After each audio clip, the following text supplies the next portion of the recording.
गुरुग्राम में हजारों घर ढहाने के लिए बुलडोजर का इंजन हो चुका है गर्म। 15 दिन बाद ढहने वाला है हजारों मकानों पर बुलडोजर का कहर। सैनिक के बुलडोजर कार्रवाई के लिए हो रहे हैं तैयार। गुरुग्राम के इतिहास में होगी सबसे बड़ी तोड़फोड़। क्या आपका घर भी तो नहीं है सैनी साहब के बुलडोजर की जद में? नमस्कार दोस्तों, मेरा नाम है राजके वर्मा और आप देख रहे हैं रिपोर्टर जी। दोस्तों, आज हम बात करेंगे गुरुग्राम की, जहां टाउन एंड कंट्री प्लानिंग विभाग ने ऐसा डंडा चलाया कि 1000 से ज्यादा मकानों के मालिकों की नींद उड़ गई। जी हां, डीएलएफ फेज 3 में अवैध निर्माण के खिलाफ नोटिस चस्पा हो गए हैं।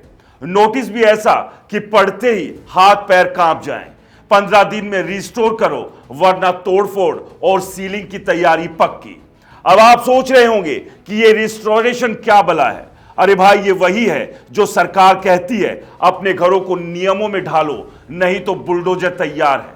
अब गुरुग्राम में क्या हो रहा है ये समझिए। यहां मकान मालिकों को पहले कारण बताओ नोटिस दिया गया। कारण बताओ मतलब बताओ भैया, स्ट्रीट पार्किंग में दुकानें क्यों खोल दी, 7-8 मंजिलें कैसे खड़ी कर दी, पीजी और गेस्ट हाउस का धंधा क्यों चला रहे हो। लेकिन मालिकों ने क्या किया? जवाब देने की जहमत नहीं उठाई। शायद सोचा होगा कि नोटिस तो कागज का टुकड़ा है, दीवार पर चिपका दो, रंगाई पुताई में ढक जाएगा। लेकिन अब विभाग ने कहा बस बहुत हुआ, अब रेस्टोरेशन का ऑर्डर ले लो और अगर 15 दिन में कुछ नहीं किया तो फिर बुलडोजर आएगा, सीलिंग होगी, बिजली कटेगी, पानी कटेगा। मतलब पूरा सिस्टम आपको याद दिलाएगा कि नियम नाम की भी कोई चीज होती है। अब यह सब कहां से शुरू हुआ? पंजाब और हरियाणा हाई कोर्ट से। कोर्ट ने कहा डीएलएफ फेज 1 से 5 तक जो अवैध निर्माण हो रहे हैं, जो व्यापारिक गतिविधियां चल रही है, उसे 2 महीने में ठीक करो। 19 अप्रैल तक एक्शन टेकन रिपोर्ट चाहिए।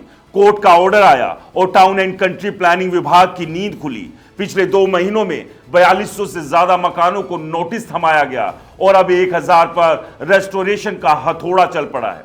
यह वही गुरुग्राम है जहां लोग सपनों का महल बनाते हैं, लेकिन अब पता चल रहा है कि सपने नियमों के हिसाब से नहीं बनाए तो ढह भी सकते हैं। अब जरा इन मकानों की कहानी सुनिए। सबसे ज्यादा ईडब्ल्यूएस यानी गरीबों के लिए बने मकानों में गड़बड़ है।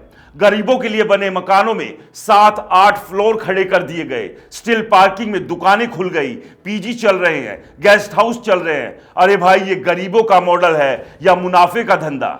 ये लोग नियमों को ऐसे ठेंगा दिखा रहे हैं जैसे नियम कोई टॉफी का रैपर हो। फेंक दो और आगे बढ़ो। लेकिन अब विभाग कह रहा है नहीं चलेगा, ऑक्यूपेशन सर्टिफिकेट रद्द होगा, बिजली पानी कटेगी और फिर बुलडोजर की गड़गड़ाहट सुनाई देगी।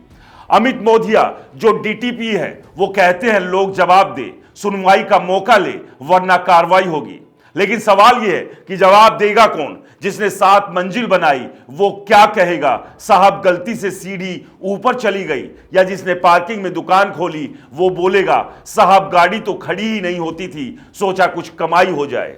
अरे भाई, नियमों का मजाक बनाना आसान है, लेकिन जब बुलडोजर आएगा तब क्या होगा? तो गुरुग्राम के लोगों में हड़कंप है। जो सपने बेचे गए थे, डीएलएफ का प्लॉट, चमचमाती जिंदगी, वो अब नोटिस के कागज में सिमट गए हैं। 15 दिन का अल्टीमेटम है, या तो खुद ठीक करो या फिर सरकार ठीक कर देगी। और हां, ठीक करने का मतलब यहां ढाना भी हो सकता है। तो सवाल यह है, क्या गुरुग्राम का यह मॉडल जहां नियमों को कुचलकर मुनाफा कमाया जाता है अब खत्म होने वाला है, या फिर यह बस एक और नोटिस है जो दीवार पर चिपक जाएगा और भूल जाएगा? जवाब तो वक्त देगा। लेकिन अभी के लिए इतना कहूंगा, अगर आपके पास भी ऐसा मकान है तो नोटिस को हल्के में मत लीजिए। बुलडोजर का इंजन गर्म हो रहा है। नमस्कार।